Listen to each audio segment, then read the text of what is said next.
Ladies and gentlemen, our ceremony will begin in 5 minutes.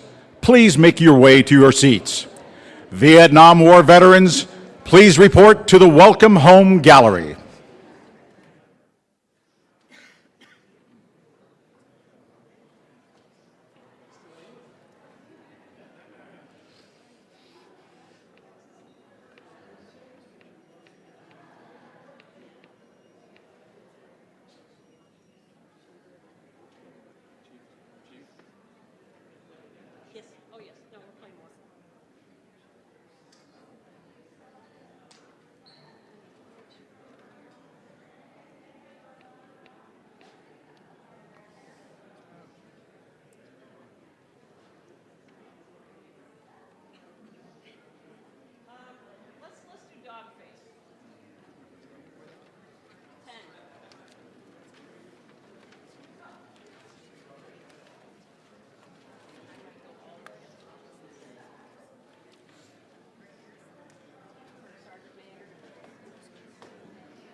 Ladies and gentlemen, our ceremony will begin in 2 minutes. Please take your seats at this time, and please silence your cell phones. Our Vietnam War veterans, please report to the Welcome Home Gallery.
Good morning, everyone, and welcome.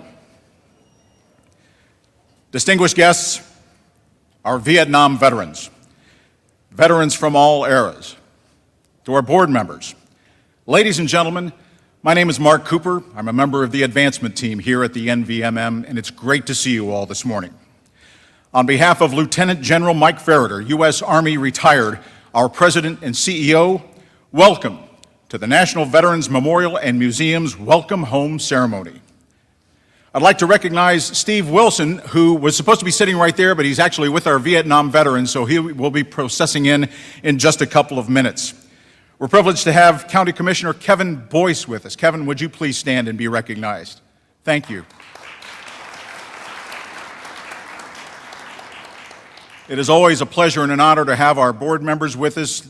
Board member Larry Hilsheimer. Larry, would you stand up so we can thank you for everything you do for us?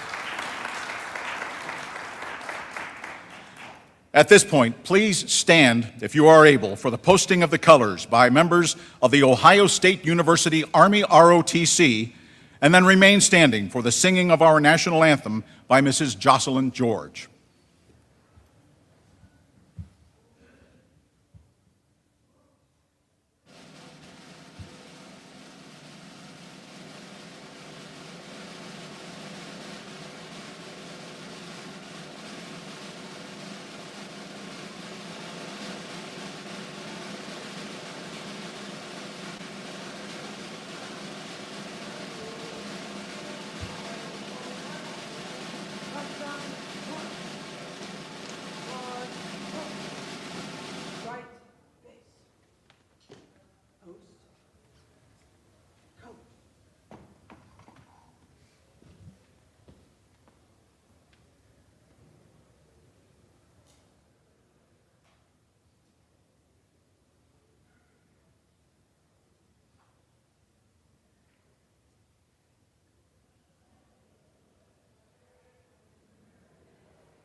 Ladies and gentlemen, our national anthem.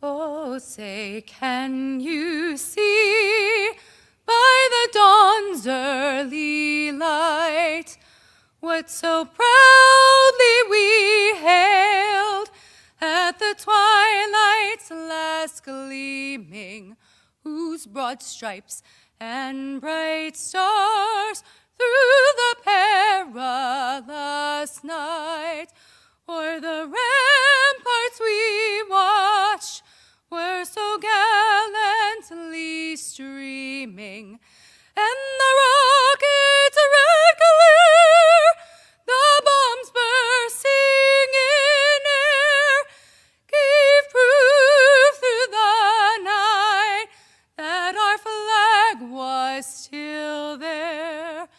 Oh, say does that star-spangled banner yet wave o'er the land of the free and the home of the brave?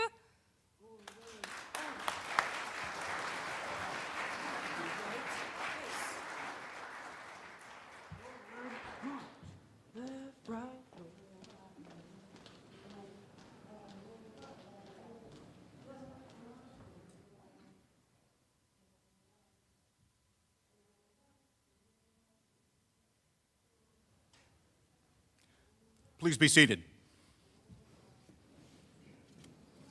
Now please welcome Chaplain Thomas Whiteman, 121 Air Refueling Wing, Ohio National Guard, for our invocation.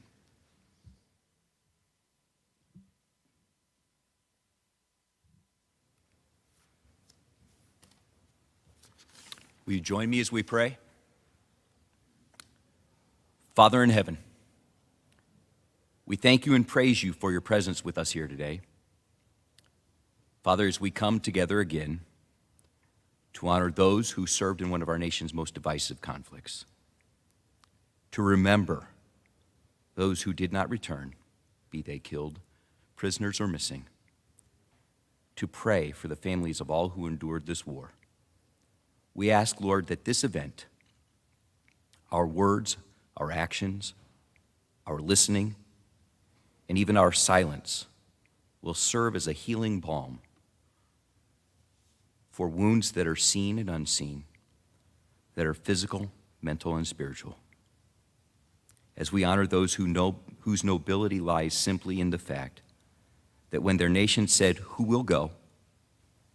their response was, "Here am I." We pray that they will hear today an emphatic welcome home. Be honored today by all that we do and say, by the love and gratitude we share for this awe-inspiring generation. Amen.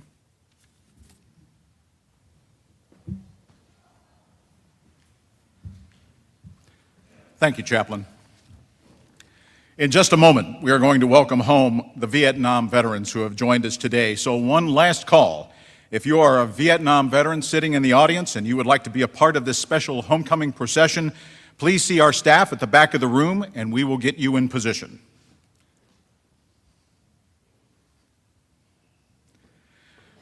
Ladies and gentlemen, thank you for joining us as we recognize the men and women who answered their nation's call to serve in a far-off place that in 1962, when American participation in Vietnam began, few Americans had ever heard of.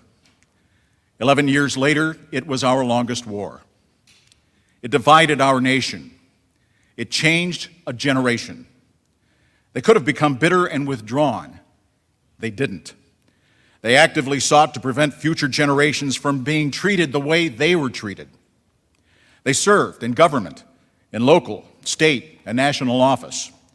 Most importantly, they advocated Congress to never again treat future veterans the way they were treated.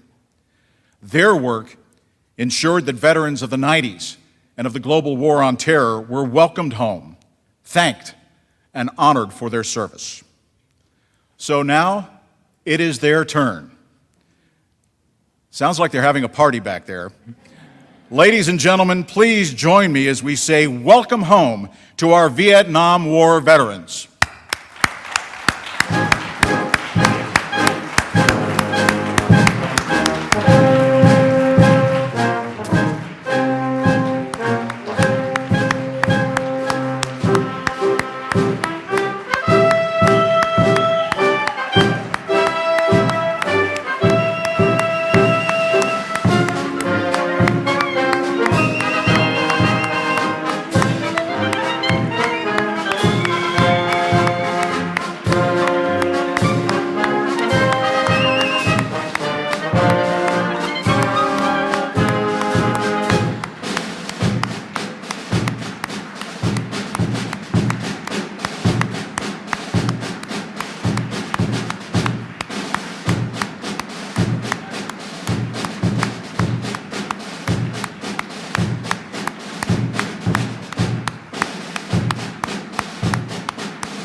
I just want us to take a moment to take this spectacle in and what these veterans didn't receive the first time they came home, and this special moment to have so many of them gathered here at the National Veterans Memorial and Museum to celebrate this time and say welcome home. I'm going to let you be seated, folks, but one more time, one big round of applause for our Vietnam War veterans.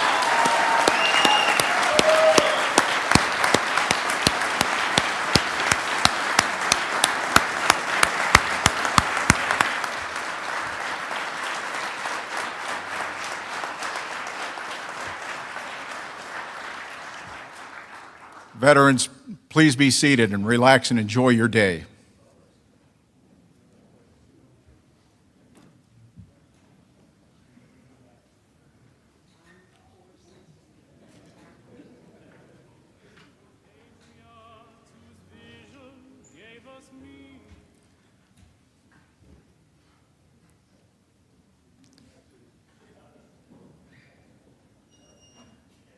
What a fantastic moment.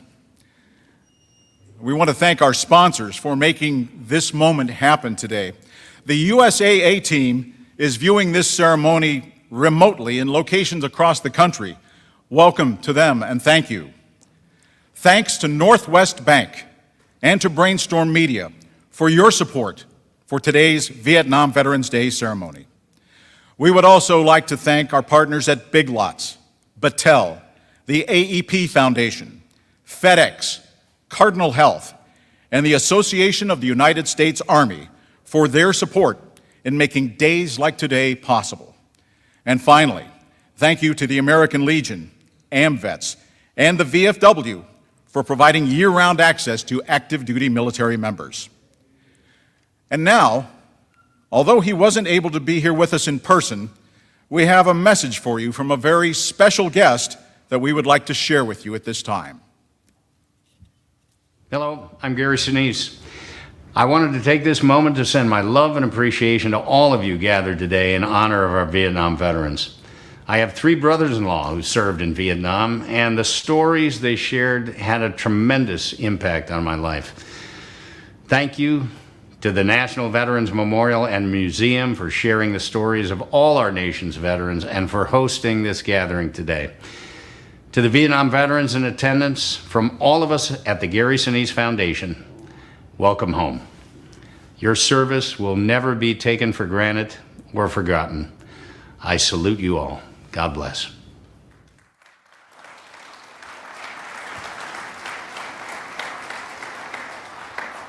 Now it is my pleasure to introduce the founding president and CEO of the National Veterans Memorial and Museum. Lieutenant General Mike Ferriter is a 35-year Army veteran. He served in combat in Mogadishu, Somalia in 1993. His service took him all over the world, with 3 additional combat deployments to Iraq as a general officer. His last assignment in the Army was as the commanding general of U.S. Army Installation Management Command. He was responsible for running 75 Army bases around the world. He is a 2021 inductee into both the Army Ranger Hall of Fame and the Ohio Veterans Hall of Fame. Please welcome Lieutenant General Mike Ferriter.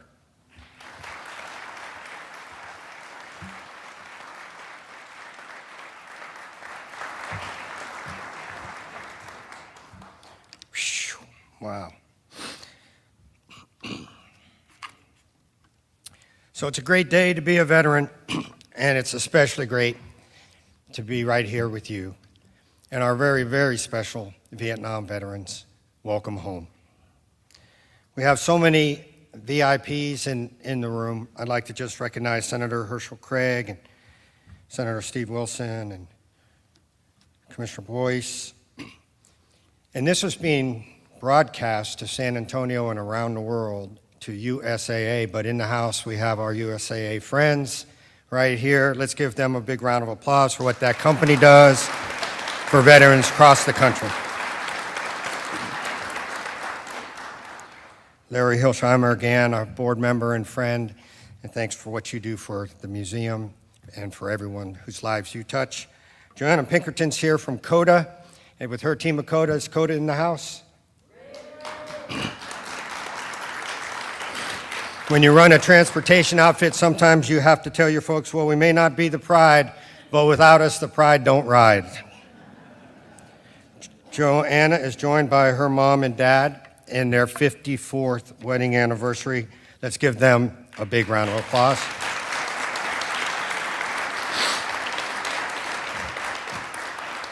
I'm just getting you extra credit, Dad, so go with it.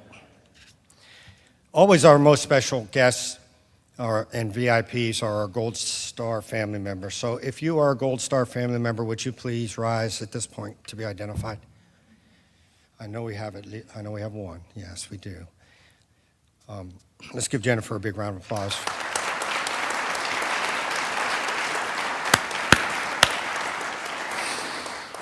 But today, the real VIPs are our Vietnam veterans. And one more time, I know you marched 12-mile foot march this morning already with a rucksack to get up here to be welcome. But stand one more time so we give you a big round of applause.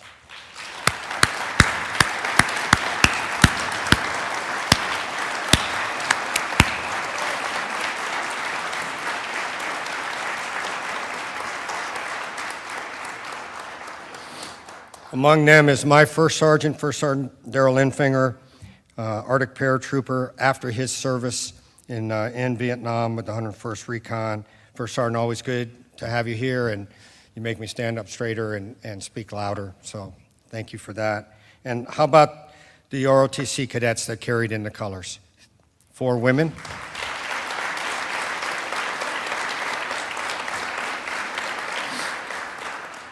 Four women, 1 already commissioned infantry, 1 already gone to airborne school, 1 going to air assault school, and 1 will be a nurse. And if that doesn't tell you about the talent of our young men and women, and in particular, the challenges that these women will take on in the future to carry out your legacy, and also that they can, then nothing will say more for that. So let's give those young ladies one more round of applause.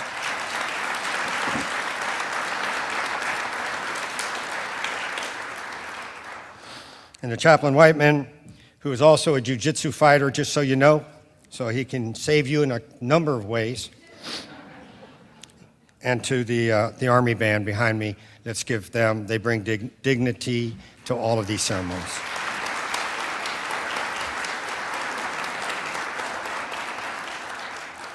Well, we got a great show here today.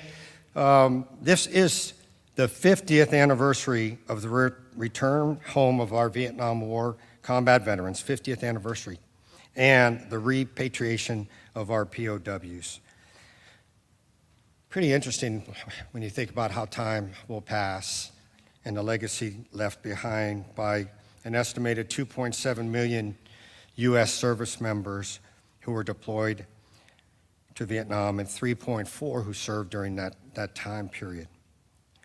Now, I'm reminded often that I've gone to a lot of graduations and I've gone to a lot of ceremonies, and I've heard a lot of guest speakers. I don't remember who any of them were. So I don't feel any pressure today to render any remarks, because I don't think you'll remember me. I know you will remember Captain Charlie Plumb and his compelling story that will follow soon. But I know this too. I remember the ceremonies. I remember the sweet smell of perfume.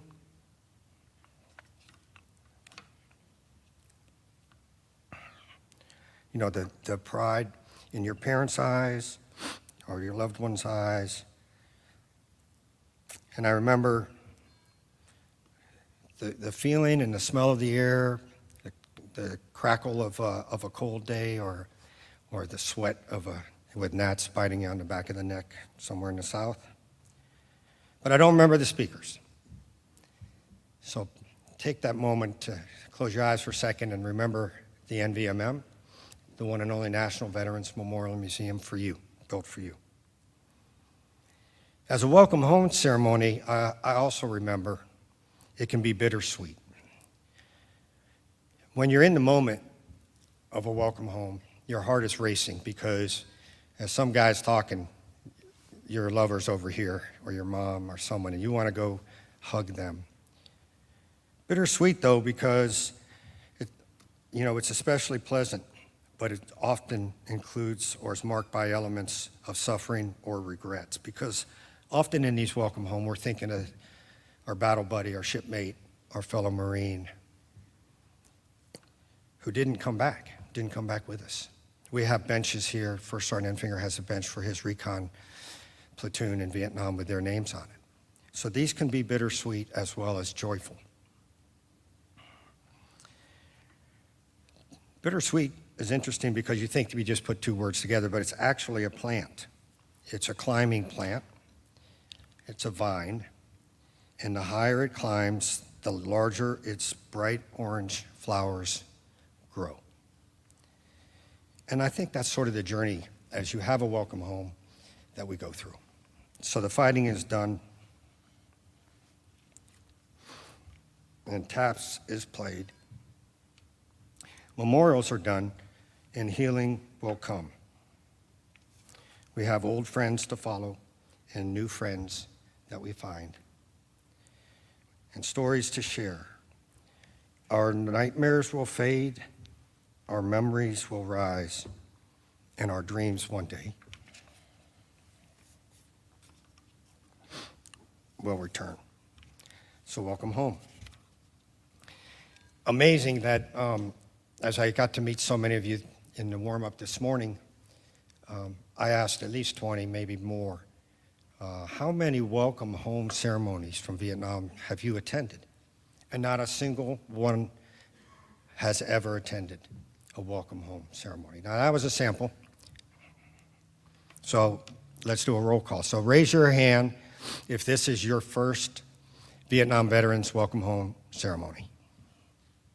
Look at that. Is that amazing? Let's give them a round of applause one more time.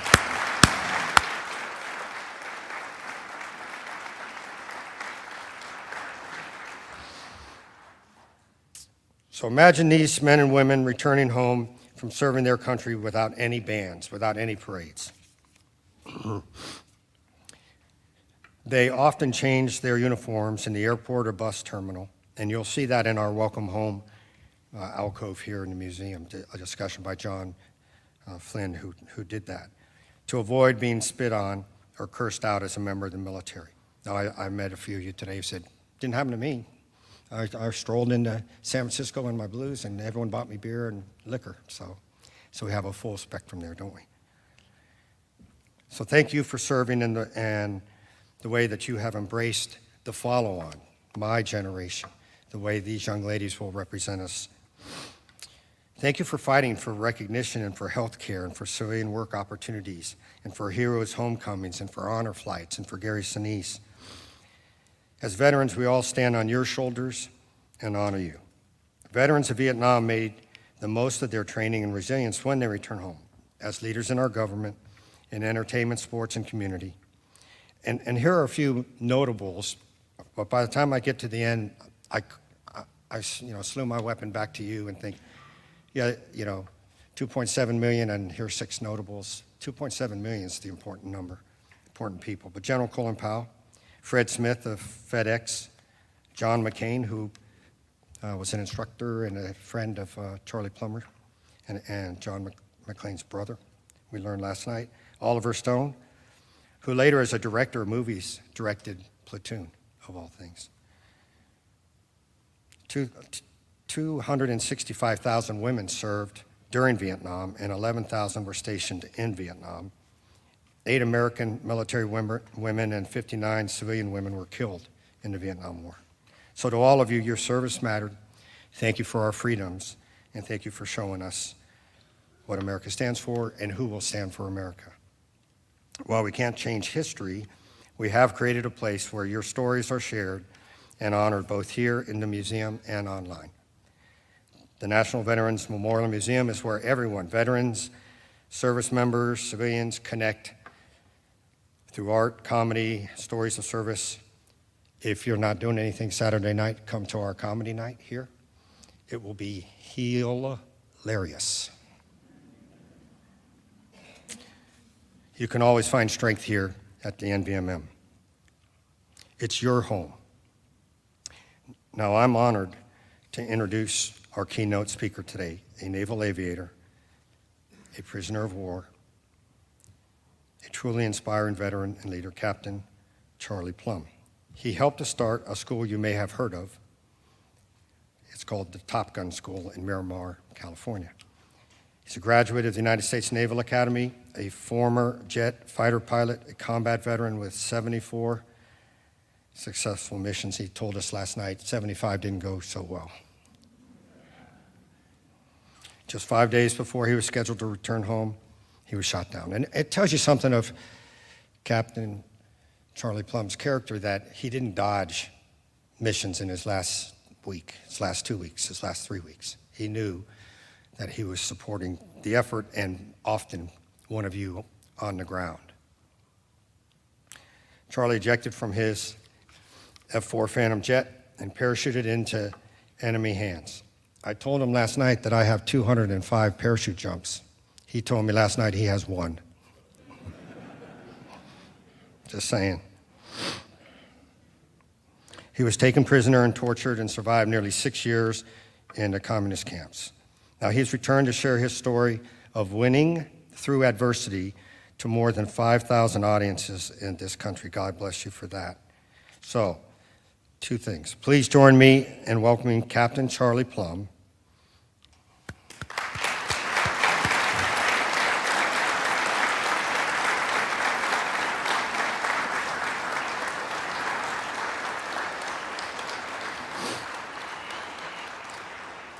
To get a feel of how it all began, let's watch this video. Video plays. All right. Thank you.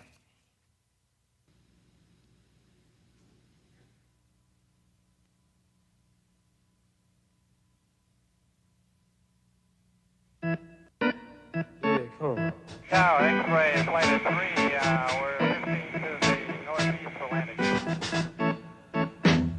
Now 1 Charlie, 7 November, go.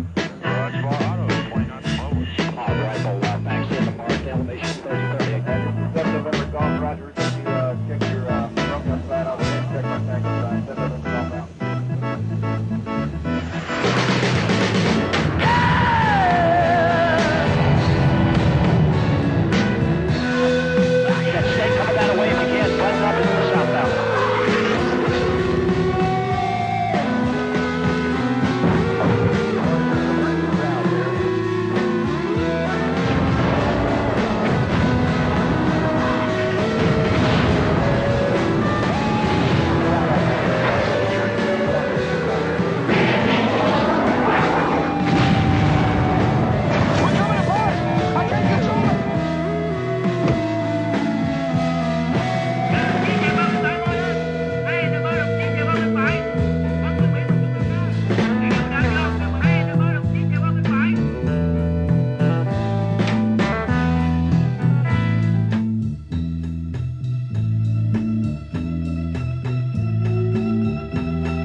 The first prison cell I was in Vietnam was 8 feet long and 8 feet wide.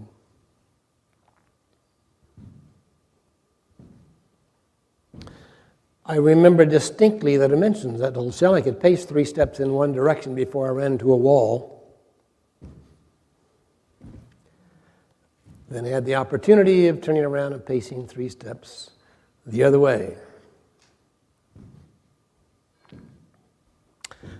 You can pace 100 miles in an 8-foot by 8-foot cell. You just turn around a lot.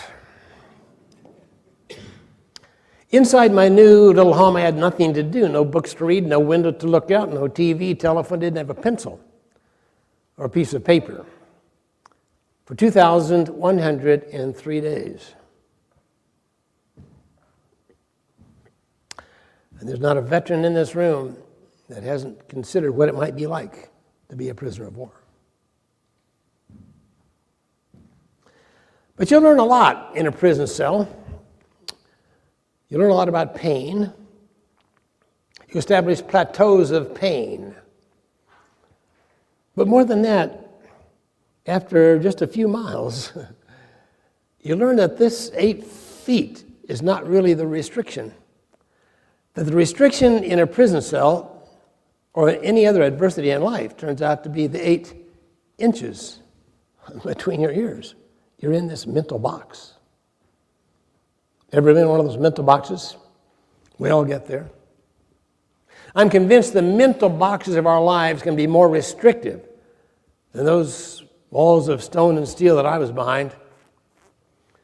But I don't mind telling you this. It didn't take me very many miles. I was going crazy. I decided, Charlie, if you're going to survive this, you're going to have to come up with something to do. Make a little game to play. Keep your mind active. I thought, that's what I'll do. I'll make a little deck of cards. And I did. I constructed a little deck of playing cards about the size of postage stamps. I tore these cards from 52 little strips of toilet paper. And I can tell you this with authority. Toilet paper is tough to shuffle. You don't lick your fingers very much shuffling toilet paper. Okay, before we get back into the prison scene and my walk of 3 steps by 3 steps, let me tell you what pride it is for me to be here in this museum and to celebrate my brothers and sisters, the veterans from Vietnam. I think I had a chance to shake every hand of the 30-some-odd guys and gals that were up here, and I appreciate you. But there's one other group I'd like to appreciate, and that is the wives, families, mothers that have supported us, the veterans, because it was tough. So would the ladies please stand up? And guys too. If you support a veteran, would you please stand up?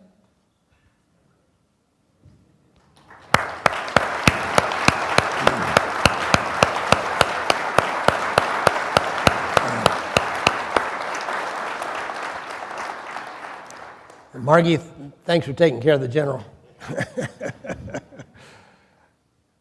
So, we've gathered here, and for the first time, for many of you, you had a band play when you came home. And it was a great feeling to finally be thanked for the service that we rendered in Vietnam, because it didn't happen very often, as many of you remember. But what does it take? What does it take to put a museum like this together? What does it take to honor the veterans and the families of the veterans? I think you have to be a parachute packer. Let me explain that. Several years after I came home from Vietnam, I was in a restaurant in Kansas City, where I used to live. About 2 tables over, a guy kept looking at me, and I caught his eye, but I didn't recognize this gent. He stood up. This fellow walked over to my table. He pointed at me with kind of a stern look on his face. He said, "You're Captain Plumb." I looked up and I said, "Yes, sir, I'm Captain Plumb." "You're that guy? You flew jet fighters in Vietnam. You're a fighter pilot. Part of that Top Gun outfit. You were shot down off the aircraft carrier Kitty Hawk. You parachuted in enemy hands. You were tortured. You were in prison for nearly 6 years." I was dumbfounded. I looked up at this guy and I said, "How in the world did you know all that?" He finally broke into a smile and he said, "Because I'm the guy that packed your parachute." Tell you this, for this guy that runs around the country making speeches, suddenly I was speechless. Best I could do was stagger to my feet, reach out a very grateful hand of thanks. He came up with just the proper words. The guy grabbed my hand, he pumped my arm, and he said, "I guess it worked."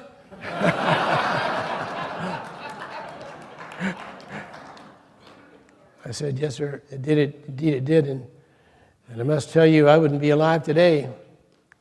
And I've said a lot of prayers for your nimble fingers, but I had no idea I'd ever have the opportunity of expressing my gratitude in person.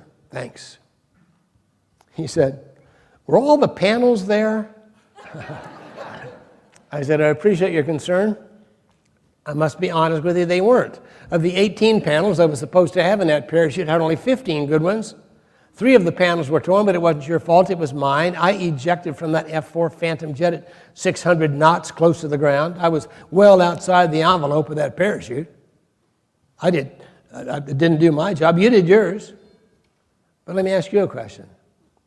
Do you keep track of all the parachutes you packed? Do you know of all the lives you've saved?" The guy said, "No." Now this is the most important part of the conversation. He said, "No, I don't keep track of all the parachutes I pack. It's enough gratification for me just to know that I've served."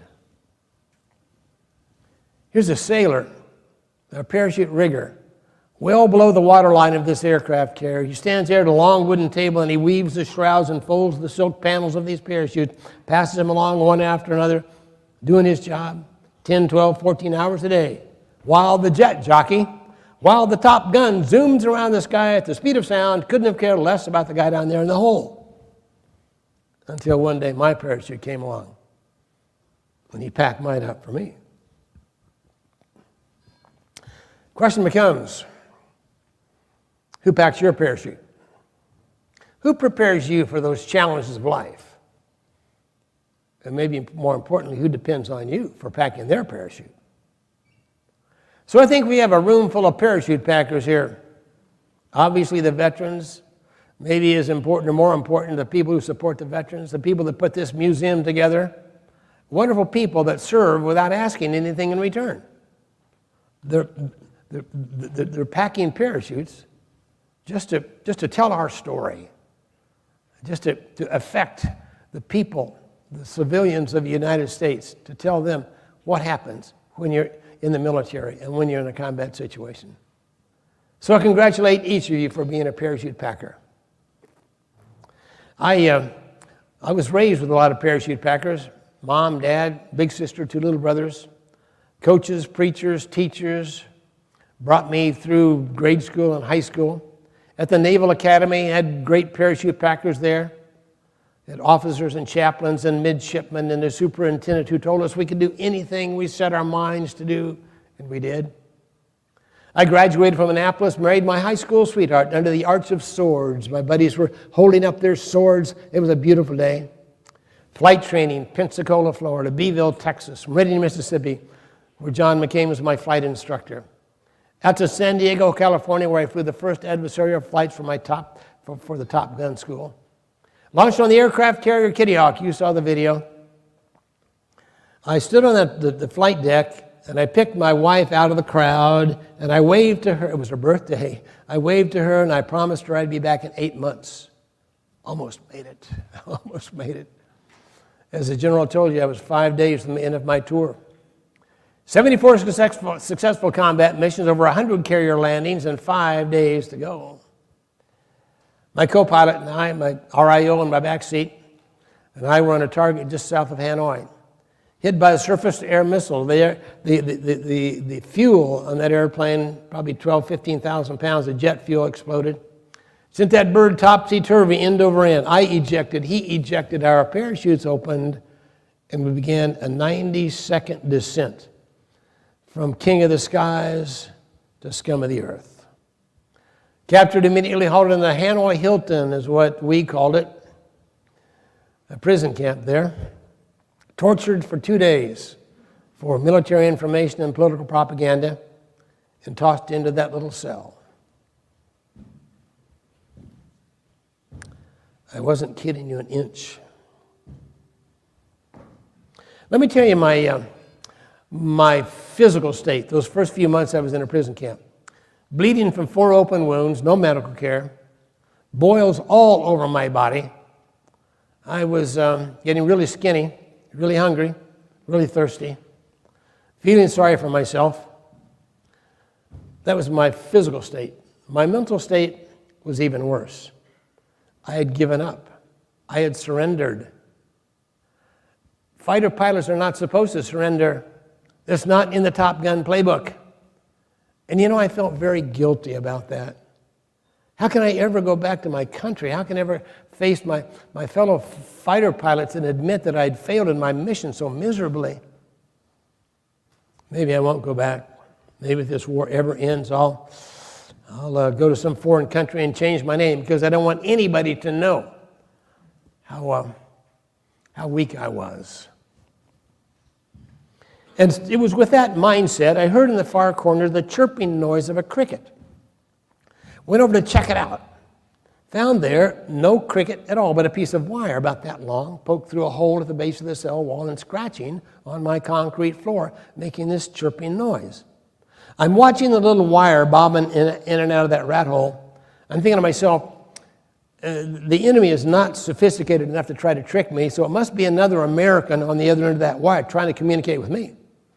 And boy, would I like to talk to another American. And it's probably a fighter pilot, since that's who's in these prison camps. This is an air war over North Vietnam. Pilots are being shot down. We got I knew it was a whole prison camp full of pilots. An air crews. And I'd sure like to talk to another pilot, but I bet that guy's tougher than I am. I bet he's older, more mature, probably a better pilot, and he probably didn't cry for mercy when he surrendered like I did. I'm losing interest now. I don't think I want to expose my tenderness to anybody else, and if I can just crawl over here in the corner of this prison cell and wait, surely in a few years the Marines will break down the gates and I'll be set free. I'll never have to take another risk the rest of my life. And the wire kept scratching, and I kept sweating. And I finally, after hours, I finally got up the guts to reach down and grab that wire and tug.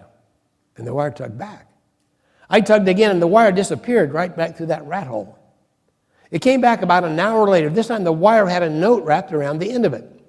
The note was written on a dirty piece of toilet paper. I could barely make it out, but it was in English. It said, "Memorize this code, then eat this note."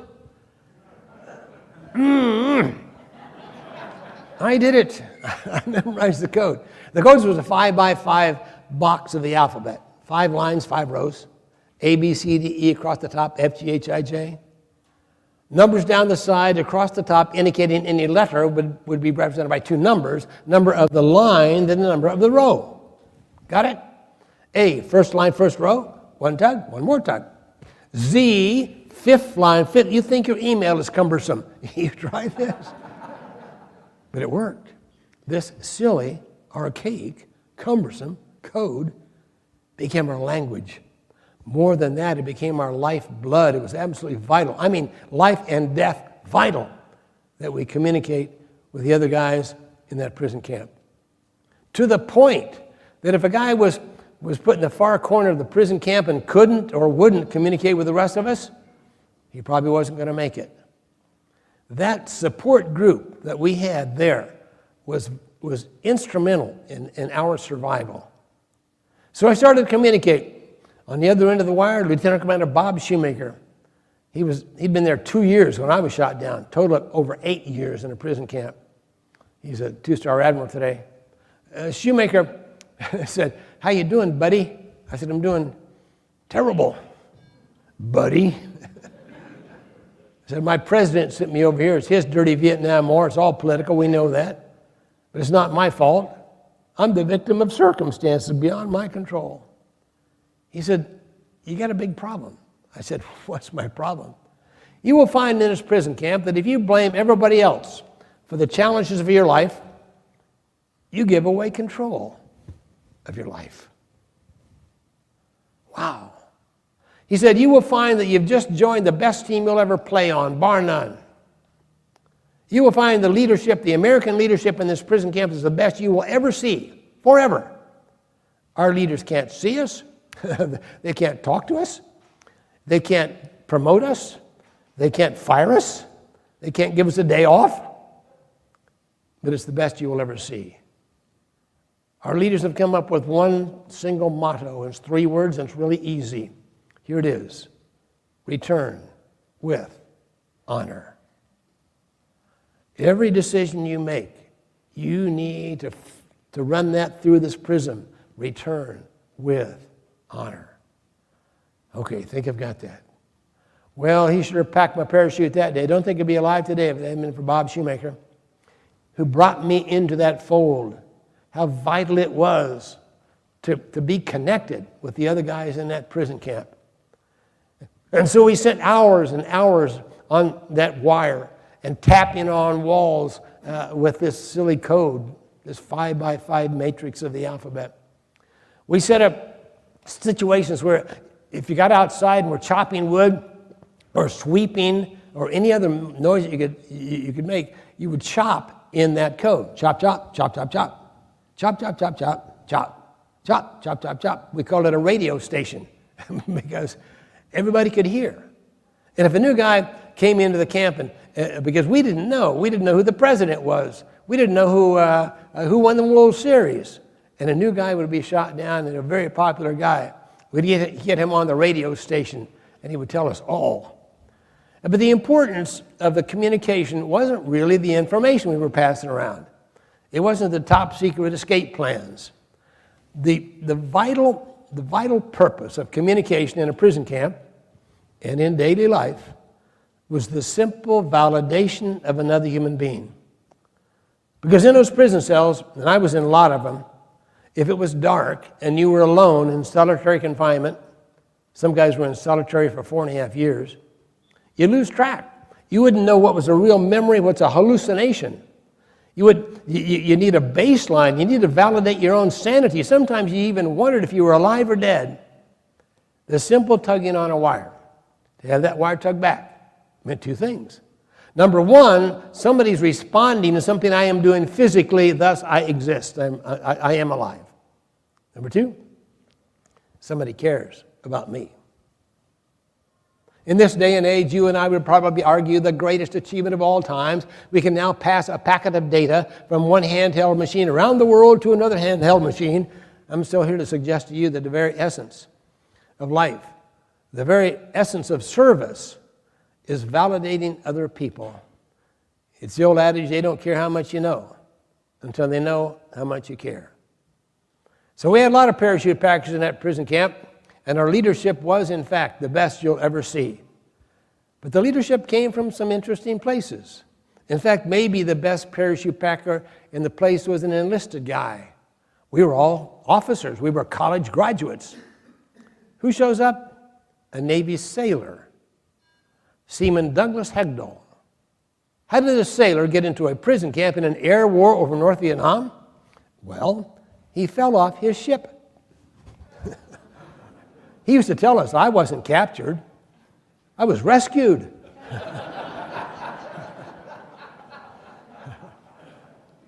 Seaman Douglas Hegdall from Clark, South Dakota, was on a cruiser Canberra in the middle of the night. Ship was doing some inshore fire support. He fell off. But could he take a joke? We would have these contests just for something to do. We would tug on our wires and tap on walls and pass around a little questionnaire, just to while away the time. Who's the oldest in the prison camp? Who's got the most kids back home? Who's been here the longest? One time we had what we call the high-fast, low-slow contest to try to determine what fighter pilot had jumped out of his jet going highest and fastest and who jumped out going lowest and slowest. Well, high-fast contest was won by some Air Force jock who punched out of an F-105 at 52,000 feet, 1,000 miles an hour. And the low-slow contest was won by the Navy sailor. 12 feet at 15 knots. He won. But here's the interesting part, and why I take your valuable time to tell you his story.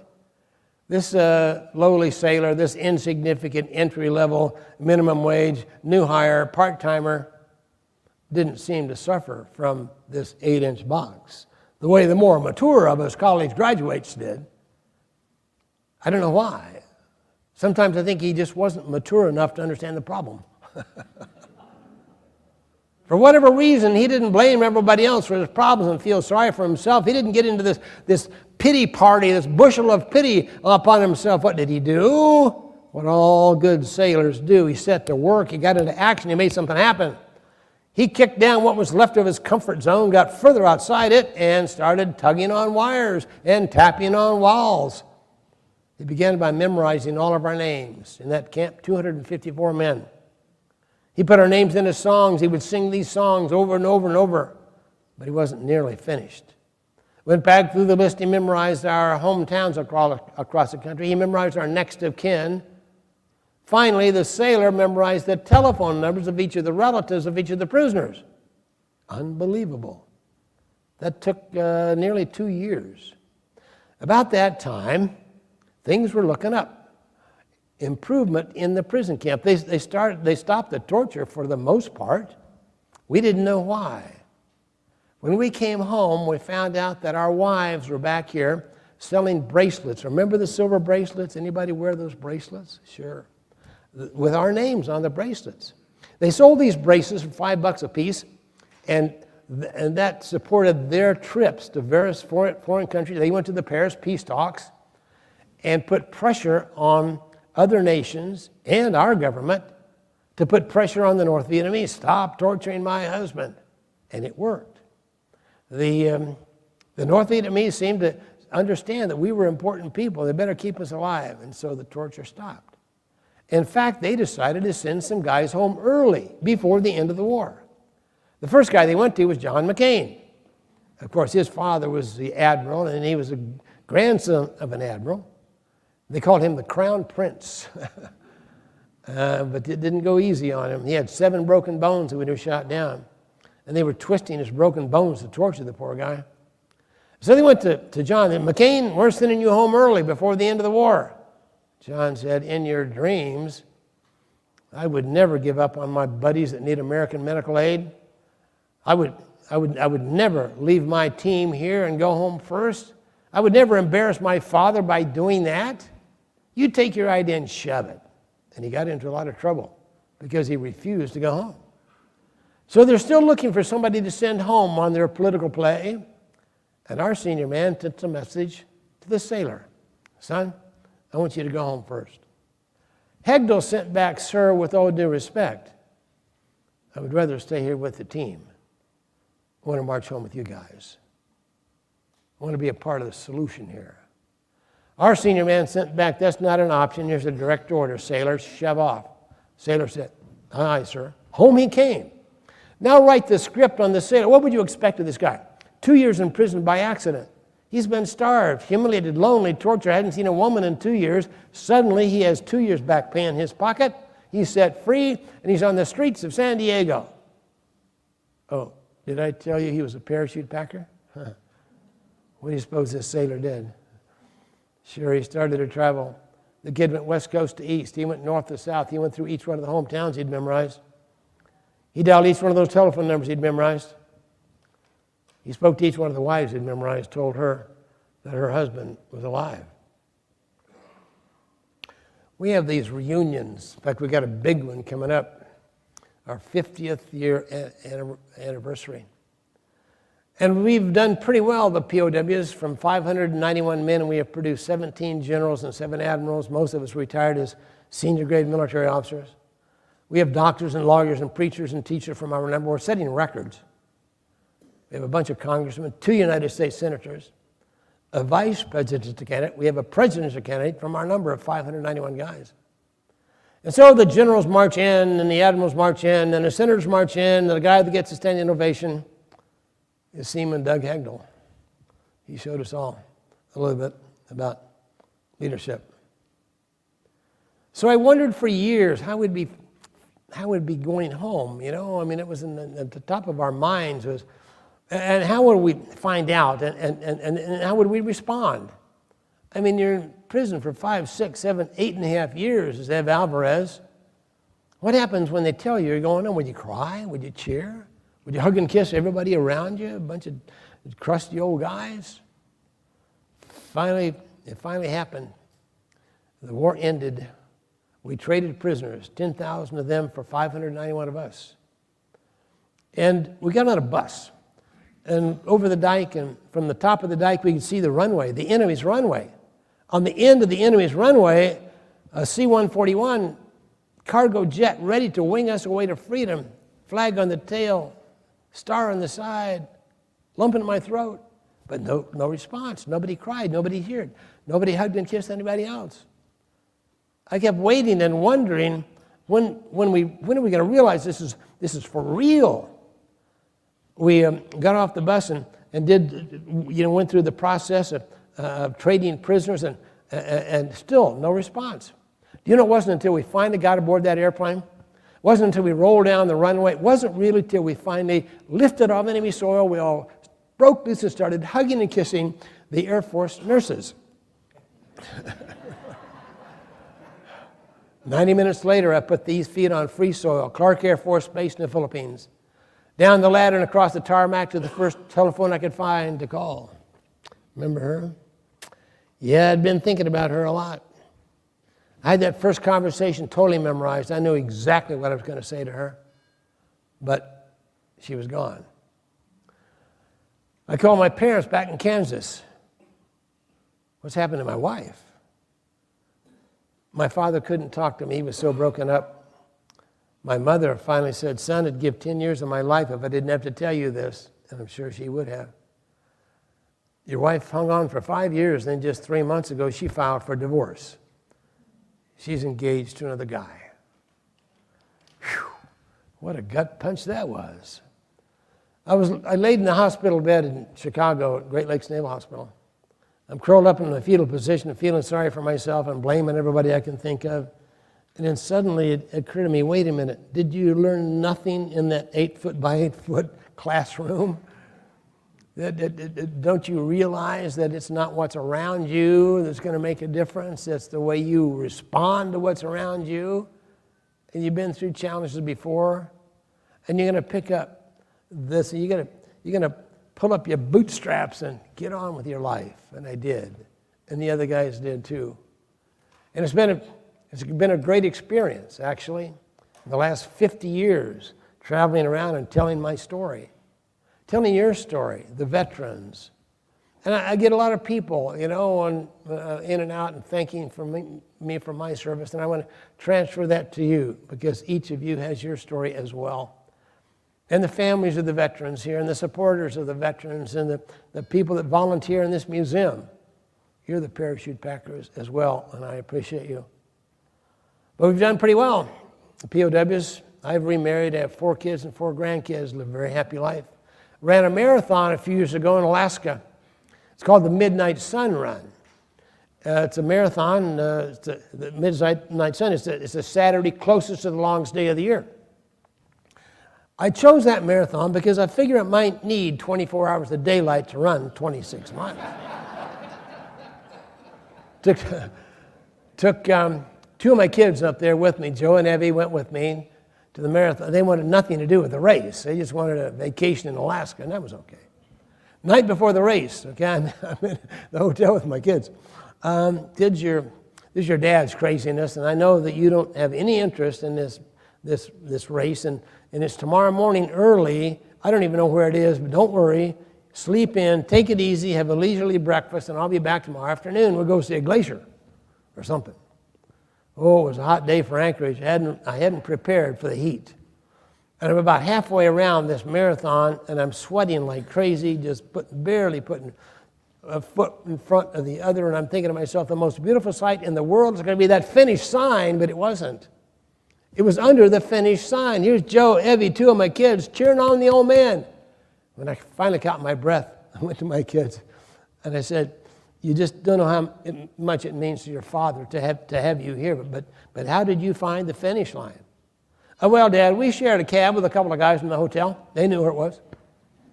I said, how did they know where it was? Well, Dad, they ran the race. They came back to the hotel. They had breakfast. I said I ran the race. I didn't win the race. What's my message? It's your message. It's the veterans' message. It's a message of service. It's a message of giving. It's a message of parachute packing. It's a message that adversity is a horrible thing to waste. So the challenge is this, veterans, tell your stories. I know that a civilian can't understand what we've been through. We tell our stories to each other because we understand each other. But tell your stories anyway. It's good for them, it's good for you. And I hope you'll go do that. Supporters of veterans, don't give up. Don't give up on us. We know you won't. So, awfully good to be with you. Congratulations for all that you do. Happy to be part of this celebration. God bless every one of you. Thank you. Thank you very much. Thank you. Thank you very much.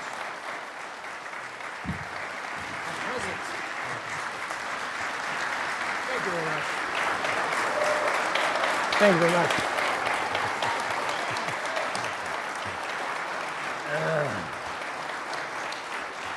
Thank you.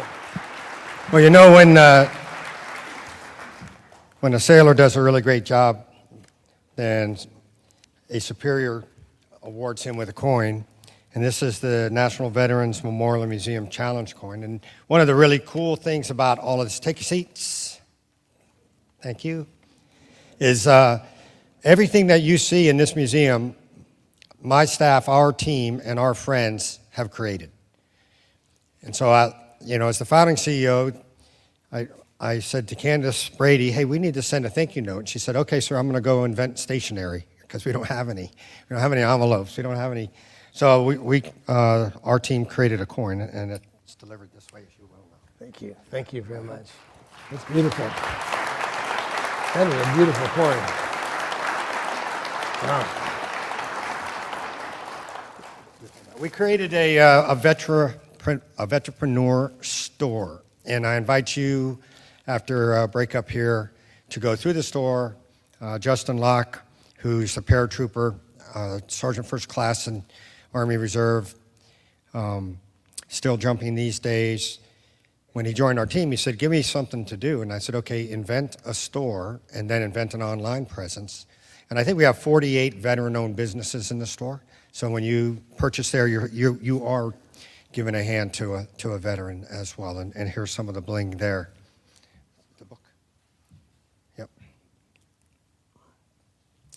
At the bottom of the stairs,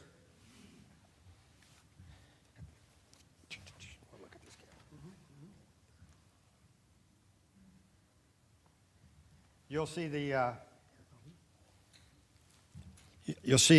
on the wall the last part of an exhibit that we had here called the 20-Year War. And the backstory was in March of 2001, or March 2021, two Rangers and a photojournalist came to us and said, we want to create a book. We want to create the 20-Year War book.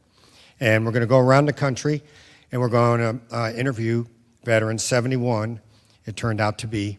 And then we're going to make this book. And then on September 11th, 2021, we're going to open the book, do a book signing at the National Veterans Memorial Museum. So in just a number of months, we're going to go around the country, create a book, and then we'll be back. And of course, we said, yeah, Ranger, go ahead and knock yourself out. We'll be standing by, we're ready, and they did it. And then the talent of our team here looked at within the book and said, this is really amazing and compelling. So let's select 21 of those and create an exhibit. So Megan McGowan, Andy Cloyd, Suzanne Stone, and many others on the team created it, the first exhibit that the NVMM ever created. And downstairs now we have Identity, which is from Nashville, and it's about art and music and the like. So it's so cool to watch these young men and women thrive to help tell the story, as you just said. Now, I don't think we have it right in front of me right now, but later, a friend of mine sent me a newspaper, and it was the announcement of the repatriation of our POWs. And my friend's a naval aviator. So we often do say we need more diversity at the NVMM, so we get Navy guys. But Roger Huff, Navy aviator, provided it to me. So all these 591 names. And I said, well, is Tom Moe in there? And sure enough. And is Charlie Plumb in there? Sure enough. So you're going to get the paper before you get out of here. One more time, big round of applause for an inspired leader.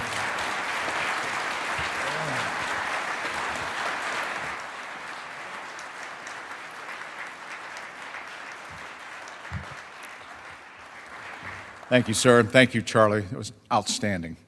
Now I would like to invite Tom Wyke up to the stage to share a letter from our Senator Sherrod Brown. Tom?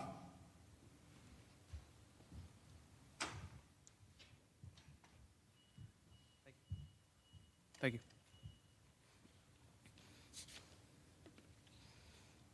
Dear friends, as we recognize National Vietnam War Veterans Day and reflect on the 50th anniversary of the Vietnam War and repatriation of our prisoners of war, I extend my sincere gratitude to you all who served our country during the war.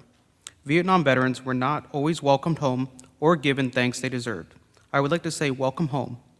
Thank you for your service, and thank you to your families who sacrificed alongside you, not often receiving the recognition they deserved. You have given so much to our country, and we owe you more than our gratitude. You also deserve the health care, benefits, and education opportunities that you've earned through your service to our nation. That's why I worked to pass the Heath Robinson Honoring Our Pact Act, to finally ensure that all veterans who were exposed to Agent Orange and other toxins during their military service receive the benefits they deserved. I encourage every veteran, even if you're not experiencing symptoms, and surviving spouses to review the va.gov/PACT website and sign up for benefits at your local county veteran service office. I'm honored to be the longest-serving Ohioan on the Senate Veteran Affairs Committee, and I take that duty very seriously. We have a team of caseworkers dedicated to helping service members and veterans, and it's one of my most important jobs as your senator. I encourage you to be in touch with my office if you need assistance. On behalf of a grateful state, thank you for all you have done to preserve and protect our country and the values we hold dear. Sincerely, U.S. Senator Sherrod Brown. Thank you, Tom.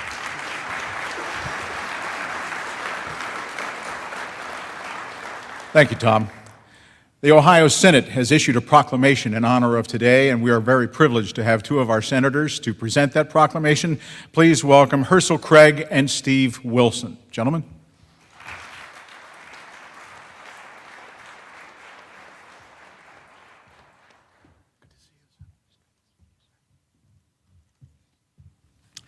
The book of Micah lifts this query.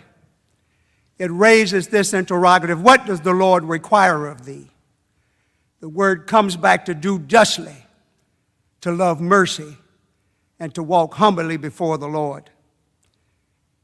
I sit there today, and certainly to my colleague, Senator Wilson, today when I heard the words and observed the words of Captain Plumb. Oftentimes, General Ferrier, words that seem so inadequate. I got emotional because I can remember in 1966 at Columbus East High School when Harry Bass left East High School, joined the Marine Corps, and was killed 6 months later. For all of those, and for those of us that did serve, for those that did not serve, our families, today is so emotional for so many reasons. So many reasons. And what an honor and a privilege it is to stand here today on behalf of all of those, many of which did not make it back, and to really honor them appropriately as we stand here today. So we do have, this is really just parchment, but from the 135th General Assembly of the Senate, we're going to read this resolution. It says, as a member or as members of the Senate and the 135th General Assembly of Ohio, I am pleased to pay tribute to the Welcome Home ceremony for the National Vietnam Veterans Day on the occasion of its 3rd anniversary. This annual celebration is a time to honor our Vietnam War veterans on the 50th anniversary of the Vietnam repatriation. The wonderful ceremony hosted at the National Veterans Memorial Museum will provide an opportunity to honor veteran war veterans and to honor those who lost their lives during the conflict. I commend the National Veterans Memorial Museum for their intentionality in the creation of a space for memorization and recognition and reflection of this anniversary, in addition to the year-round education provided at the museum. I thank the Vietnam War veterans, Captain Charlie Plumb, retired, a U.S. Navy veteran who will share his story and has shared his story of courage, experienced as a prisoner of war, and discuss his continued service to the United States of America as the keynote speaker. Thus, with sincere pleasure, I commend the Welcome Home celebration on the occasion of its 3rd anniversary, and I thank you for your dedicated commitment to the Vietnam War veterans. At 20 years old, I was jumping out of planes in Okinawa, because that was the first year where all of us we weren't sent to Okinawa. And I spent 19 months there. And to all of those that served on my behalf and took my place, certainly we honor you today, and certainly to my dear colleague, Senator Wilson. This is a bipartisan resolution. And I thought about the words of Dr. Martin Luther King Jr. His mentor was Dr. Benjamin Elijah Mays, and he said this as I close: I only have a minute, only 60 seconds in it, forced upon me, can't refuse it. Didn't seek it, didn't choose it. But it's up to me to use it. I must suffer if I lose it. Give account if I abuse it.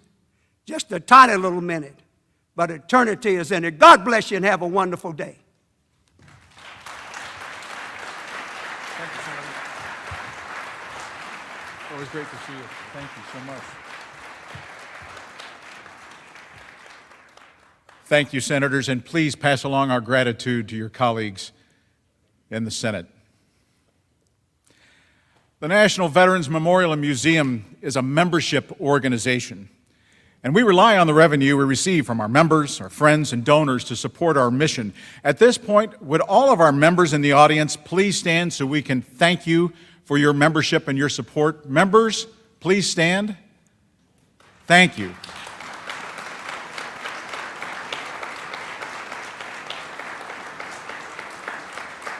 I would like to ask one of our members to remain standing, Bob. Bob Fry is an Army veteran who served in Vietnam. He is a Patriot Circle member of the museum. We asked Bob what his membership here means to him, and here's what he had to say. As a veteran of the Vietnam War and the Cold War, the National Veterans Memorial and Museum means so much to me as an institutional symbol of the service and sacrifice of our military's men and women since 1776. Sometimes maintaining our freedom requires a harsh toll of human sacrifice, but our country has endured throughout all. With its exhibits, its dedicated staff and volunteers, and valuable programs for veterans, this institution honors their service and educates younger generations about our military history while promoting a sense of hope and freedom for the future. Bob, thank you for all you do for us. We're much appreciated.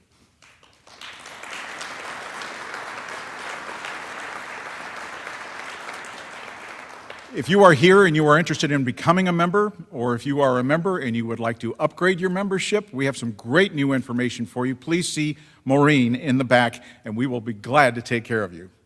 Now I would like to bring back Chaplain Thomas Whiteman to offer our benediction for the day. Chaplain?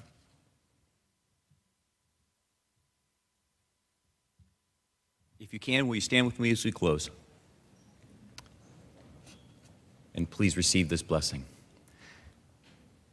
May the Lord bless you and keep you. May the Lord make his face shine upon you and give you peace. May the Lord be gracious to you and turn his face towards you. And we pray, Lord, as always, give us peace. Amen. Thank you, sir. Please be seated for a second. Just a final couple of notes. Ladies and gentlemen, please join me in a round of applause for the fantastic 338th Army Band, our soloist, Mrs. Jocelyn George, and the color guard from the Ohio State University Army ROTC.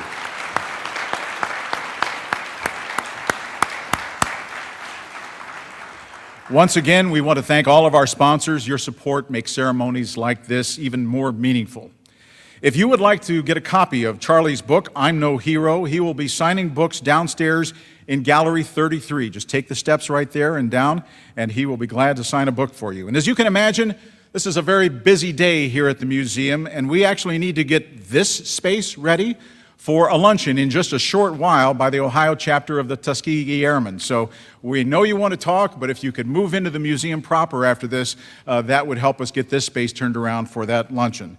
Thank you all for being here, and to our Vietnam veterans, thank you for showing up. And one more time, we are proud to say, welcome home.